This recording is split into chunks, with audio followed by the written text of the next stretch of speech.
Do you have any good Bugsy McGraw stories?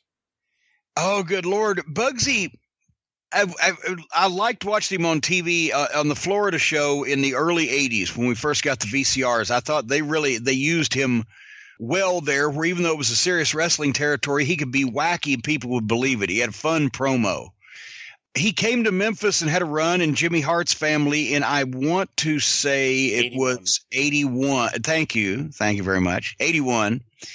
And the promos were fun, but honestly, Bugsy's work by that point was not what we all expected from the Memphis crew, but he got by with it.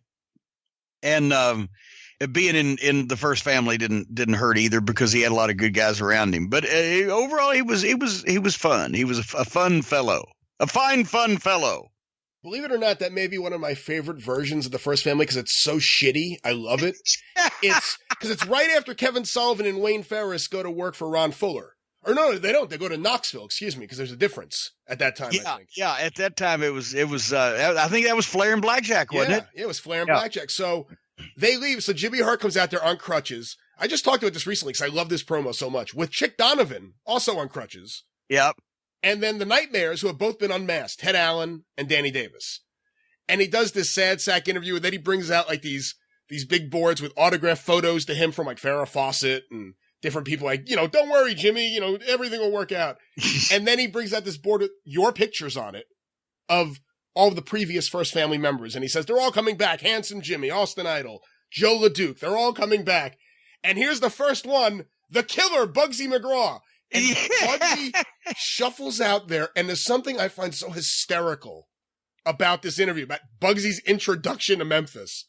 I find it the funniest promo ever. And they also go to the wide shot. When they're close up on his face, he looks like a maniac. And then they back up a little bit, and he's just this big guy like dancing around while he's talking. It's the funniest promo ever. He was animated. I'll give him that.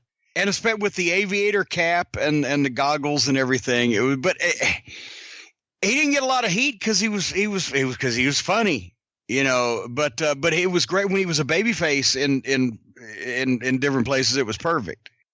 When he came to Crockett for that short period of time where he was teaming up with Jimmy Valiant, you guys never worked with them at all, did you? Oh my God. I don't think so, because when we first came in and worked with Jimmy, he was teaming with Superstar Graham, and we did that. So I think that was right before we got there. No, it would actually been after. I just don't know would have been after. I just don't know if you would have had any house show moved matches. On then. Okay. Yes, we had moved on, I think, by then.